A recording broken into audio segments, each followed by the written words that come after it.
네, 그럼 지금부터 제4차 미래전략 컨퍼런스 기조발제 진행하겠습니다. 편히 쉬셨습니까? 오늘 기조발제는 서울대학교 산업공학과 김태유 명예교수께서 준비하고 계십니다. 국가발전 원리와 미래전략이라는 주제로 의견을 나눠주실 텐데요. 여러분, 김태유 교수님을 무대로 모시겠습니다. 큰 박수로 환영해 주시기 바랍니다.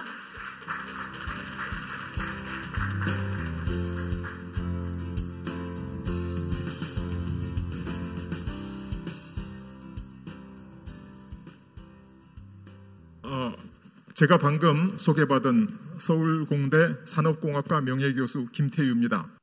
앞서 방기선 차관님, 김현곤 원장님, 고영선 박사님, 그리고 김진표 국회의장님의 말씀에서도 현실 문제에 대한 아주 예리한 진단과 오늘 미래전략 컨퍼런스에 대한 축하의 좋은 말씀이 있으셨습니다. 그런데 현재 이 세계는 코로나 팬데믹과 러시아 우크라이나 전쟁의 여파로 세계 경제가 엄청난 고통을 받고 있습니다. 그리고 문명사적으로 보면 4차 산업혁명이라고 하는 이런 시대적인 큰 물결이 중심에 서서 선진 각국들은 지금 기술 패권 전쟁에 돌입하고 있습니다. 이렇게 중요한 시점에 제가 여러분들을 모시고 미래전략 컨퍼런스에서 국가발전 원리와 미래전략에 대해서 말씀드릴 기회를 주신 데 대해서 이 자리에 계신 모든 분들과 준비해 주신 분들, 그리고 기획재정부와 KDI 모든 분들께 감사 말씀 전합니다. 제가 오늘 드릴 말씀은 우선 국가발전 원리가 무엇인가, 그리고 기술 패권은 어떻게 진행되고 있는가, 그리고 결론, 에필로그, 이런 순서로 말씀드릴까 생각합니다. 여러분, 세계에 많은 나라들이 있습니다. UN 가입국만 해도 193개국이나 있습니다. 여러분, 이 나라에 가보시면 어느 나라든지 정말 우수한 분들, 엘리트들이 계십니다. 선진국에 가서 유학하고 좋은 교육을 받은 분들도 계십니다. 또 애국심에 불타서 국가를 발전시키고 국민을 잘 살게 해야 되겠다고 생각하는 정치인과 성각자들이 있습니다. 그런데 이 많은 나라들의 그중에 선진국은 몇 개 되지 않습니다. 왜 이렇게 국가 발전과 국민 행복에 많은 사람들이 관심을 가지고 국가를 발전시키려고 그러는데 국가가 발전하지 않고 아직도 개도국 수준에 머물고 있는가? 그 이유는 국가 발전 원리를 잘 아느냐 모르느냐에 달려있다고 생각합니다. 자, 우리나라가 OECD에 가입하면서 선진국이 됐나 이렇게 생각을 했는데 우리는 거기에 만족지 않습니다. 그 다음에 우리가 G20 국가에 들어갔지만 거기서도 만족하지 않습니다. 진정한 선진국이라면 G7 정도는 돼야 되지 않겠나 이렇게 생각하는데, 여러분, 우리 대한민국 국민의 눈높이가 G7으로 만족할 거라고 생각하십니까? 저는 그렇게 생각하지 않습니다. 대한민국 국민이라면 어느 누구나 일본에 이겨야 됩니다. 그리고 중국에게 지지 않아야 됩니다. 아니, 세계에서 G3인 일본에 이기고 G2인 중국에 지지 않으면 우리나라가 세계에서 제일 선진국이 되는 방법밖에는 없다. 저는 그렇게 생각합니다. 그게 우리 국민의 눈높이죠. 그래서 세계에서 가장 훌륭한 나라가 되려고 했던 나라는 여러 나라가 있습니다. 2차 대전 후에 소련, 지금 러시아죠. 인도, 그 다음에 남아메리카의 여러 그 나라들, 그리고 아랍의 석유 부국들, 그리고 1980년대에는 한때 미국 경제를 위협했던 일본이 있었고, 그리고 선진국들의 모임이라는 이유가 있는데 아직도 미국을 대체할 슈퍼파워는 등장하고 있지 않습니다. 왜? 아직도 국가 발전 원리를 전부 제대로 실천한 나라가 없기 때문이다. 저는 그렇게 진단합니다. 최근에 한국과 대만의 성공을 스케일업해서 키워서 그대로 발전시켜가지고, 그래서 중국 경제가 도약하고 있습니다만은 중국 경제는 양쪽으로는 크지만은 아직도 1인당 국민 소득이 10,000불 남짓한 개도국 수준에 머물러 있습니다. 자, 국가 발전 원리라는 무엇이냐? 국가는 어떻게 발전하느냐? 여러분, 이 그래프에서 보시듯이 수천 년 동안 세계 인구는 변치 않았습니다.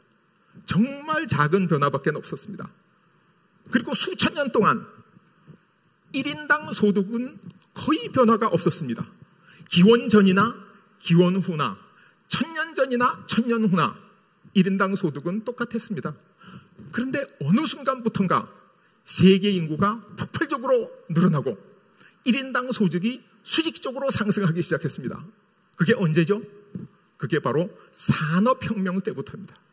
산업혁명을 기점으로 해가지고 세계 인구가 10배 늘어나고 1인당 소득도 10배 늘어나고 국가 총생산액은 100배 늘어난 것입니다.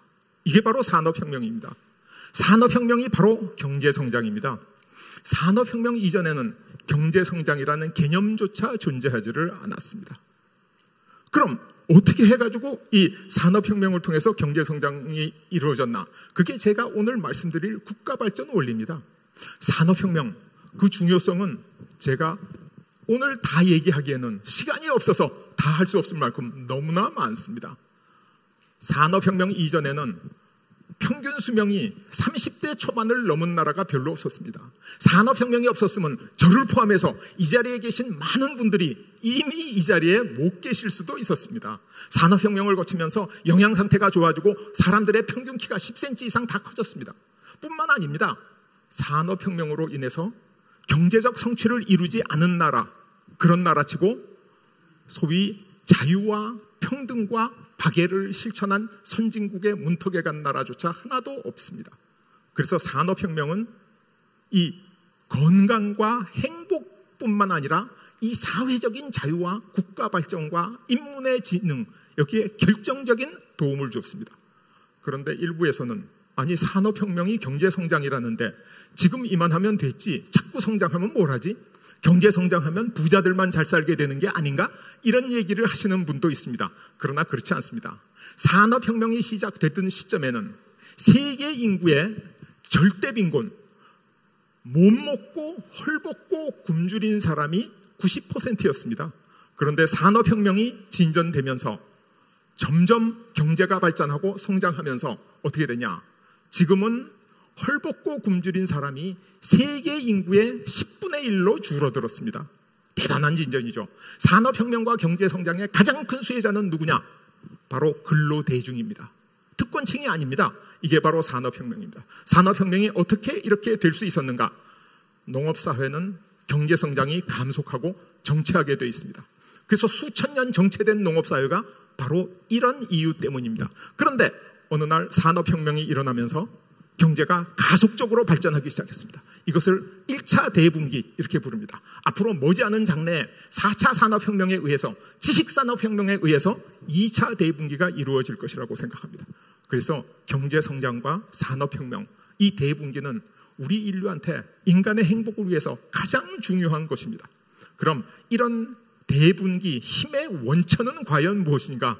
바로 기술과 석유입니다. 기술과 석유. 기술과 석유가 있어야 대분기가 가능하다는 겁니다.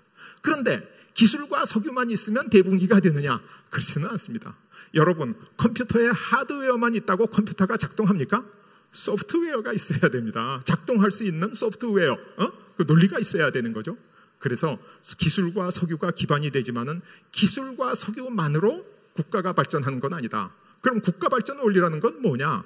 선진국이 발전하는 원리가 있고 후발국이 발전하는 원리가 있는데, 만약에 선진국의 발전 원리와 후발국의 발전 원리가 똑같다면 그럼 후발국, 개도국 사람들이 선진국 유학 가서 공부해갖고 오면 전부 다 선진국 됐어야죠. 그런데 왜 안 됩니까? 왜 선진국은 몇 개 없고 대부분의 국가가 아직 개도국 상태에 머물러 있는가? 그 이유는 선진국의 발전 원리와 개도국의 발전 원리가 같지 않고 다르기 때문입니다. 자, 그래서 지금부터 여러분들에게 선발국, 선진국의 발전 원리부터 말씀을 드릴까 생각합니다. 선진국은 과연 어떻게 발전하는가? 자본주의, 시장 경제에 의해서 발전합니다. 수요와 공급이 시장에서 만나면 이윤이 생기고 소득이 늘어나고 자본이 축적됩니다. 그럼 늘어난 소득은 수요를 조금 증가시키고 축적된 자본이 기술 혁신을 일으켜서 신제품이 신수요를 창출하면서 경제가 본격적으로 성장하기 시작합니다. 쌀농사만 쭉 짓던 나라에서 어느 날 흑백 테레비를 만들었어요. 그럼 경제가 발전합니다. 그럼 자본을 더 축적해가지고 어떻게 하냐? 칼라 테레비를 만듭니다. 그럼 경제가 더 빨리 발전합니다. 그리고 자본을 또 더 축적해가지고 스마트 TV를 만듭니다. 그럼 경제가 또 더 빨리 발전합니다. 그래서 경제 성장은 속도가 점점 빨라지기 마련입니다. 이게 바로 산업혁명의 모습입니다. 그래서 확대 재생산에 의해서 국가 총생산, 국민소득이 지속적으로 늘어나는 것, 이게 뭐냐? 선진국의 발전 원리인데 이것을 자유시장에 근거한 내생적 성장이라고 부르고, 기업과 개인이 이윤을 추구하는 창의성에 의해서 이루어지는 발전 원리다. 그러면 이대로 발전하면 모든 나라가 잘 살게 되는가? 그렇지 않습니다. 왜 그런가? 바로 선발국과 후발국 간의 격차가 확대되기 때문입니다. 선발국이 흑백 텔레비를 만드는 걸 보고 후발국이 우리도 흑백 텔레비를 만들면 선발국은 그때 칼라 텔레비를 만들어 버립니다. 그럼 우리도 칼라 텔레비를 만들면 선진국은 스마트 TV를 만들어 버립니다. 그러니까 선진국과 격차 확대를 피할 수가 없는 거죠. 그럼 후발국의 발전 원리라고 하는 것은 무엇이냐? 후발국은 어떻게 발전하느냐? 여러분, 근대 경제의 최초의 선진국은 어디냐? 네덜란드입니다. 네덜란드는 국가가 발전했다기보다도 라인강이 북해로 흘러들어가는 강 어귀에 장사하기 좋은 지역에 자생적으로 기업인들이 모여들어서 기업활동, 무역활동을 하기 시작했습니다. 그래서 자생적으로 도시가 생겼어요. 제일 큰 도시가 홀랜드, 두 번째 큰 도시가 지일랜드, 세 번째 도시가 위틀레이트. 이래서 7개 도시가 모여서 연합 네덜란드 왕국을 만드니까 네덜란드는 태생부터 부자 나라였습니다. 어느 정도 부자였냐? 유럽 전체의 무역선이 2만 척이 있었는데 그 중에 1만 5천 척이 네덜란드 국적선이고 영국, 프랑스, 독일, 스페인 다 합쳐가지고 5천 척밖에 안 됐다는 겁니다. 그래서 네덜란드에 도전한 영국이 열심히 아무리 자유경쟁을 시장에서 해도 네덜란드를 꺾을 수 없어서 세계 최초로 국가가 지원해서 정책적으로 영국 경제를 발전시킨 것, 이게 바로 영국의 월폴 관세개혁입니다. 그러니까 네덜란드가 여기에 반발하니까 영란전쟁으로 네덜란드를 꺾고 그리고 후발국 영국이 선진국이 됐습니다. 마침 이때 아담 스미스라는 경제학자가 나와가지고 국부론이라는 책도 썼습니다. 자, 영국으로부터 신생 독립한 미국 어땠느냐? 미국은 영국과 절대로 경쟁할 수가 없었습니다. 그래서 영국이 했던 거하고 똑같이 미국을 산업화하기 위해서 관세를 올리고 모릴 관세법, 이걸 만들었더니 남부가 반발해서 남북전쟁으로 남부를 완전히 쳐부수고 그리고 미국이 또 선진국이 됐습니다. 영국도 국가정책으로 선진강대국이 되고 미국도 국가정책으로 선진국이 되고 그리고 선진강대국이 된다면 자유무역을 선언합니다.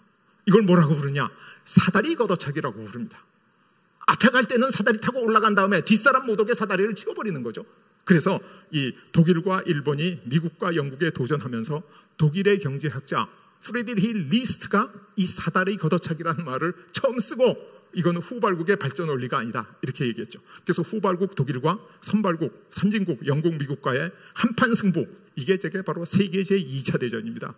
세계 제2차 대전이 끝나고 미국은 독야청청 지구상에서 유일한 선진 강대국이었고 유럽은 전쟁으로 파괴됐습니다. 패전국 일본과 독일 다 파괴됐습니다. 그래서 세계 경제를 되살리기 위해서 미국은 뭘 어떻게 해야 되느냐? 바로 마샬 플랜으로 독일과 일본을 경제를 부흥시키기 위해서 독일과 일본이 소위 국가 정책으로 경제를 부흥시키는 것을 허용해 줬습니다.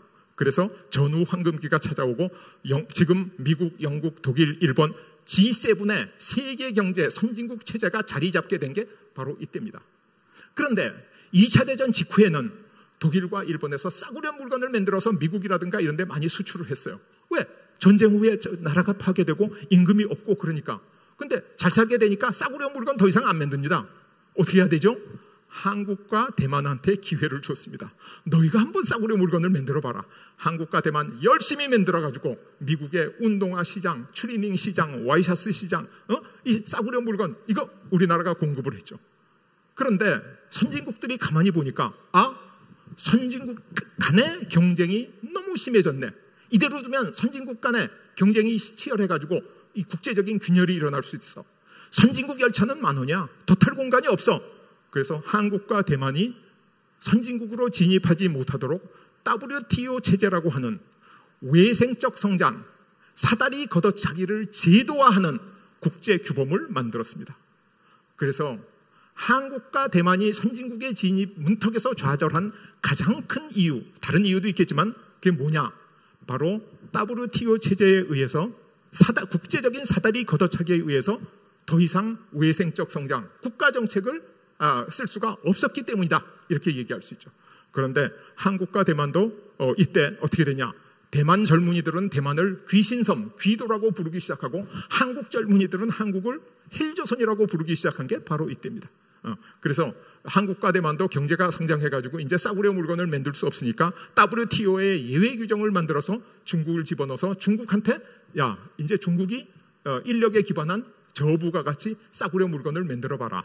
14억 중국인이 열심히 만들어서 세계에 공급했습니다. 그래서 세계 경제는 인플레이션 없이 상당한 안정과 성장을 유지할 수 있었죠. 근데 비록 중국은 아직도 1인당 소득이 만불 남짓한 개도국이지만은 인구가 14억이나 되니까 나라 규모는 엄청나게 큽니다. 그래서 지금 중국과 미국 간의 기술 패권 전쟁 이게 일어나고 있는 거죠.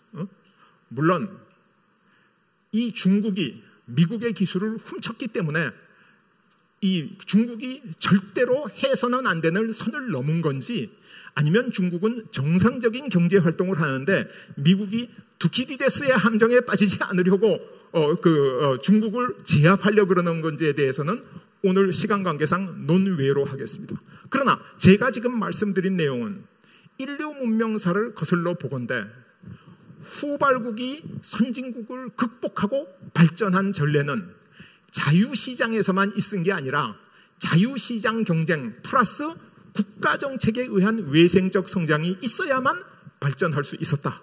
이 사실을 말씀드리는 겁니다. 그럼 국가정책에 의한 목적지향적인 외생적 성장 없이 국가장기 계획 없이 선진국이 된 나라 지구상에 있는가? 절대로 없습니다. 단 한 나라도 없습니다. 그래서 국가발전 원리가 뭐냐면 자유시장의 내생적 성장, 시장경제 이게 기반이 돼야 됩니다. 그러나 이것만 해가지고는 선발국과 후발국의 격차가 확대되니까 뭘 해야 되냐? 국가정책에 의한 외생적 성장, 목적지향적 성장을 해야 된다는 겁니다. 그렇지만은 이거는 선진국이 사다리 걷어차기로 막고 있습니다.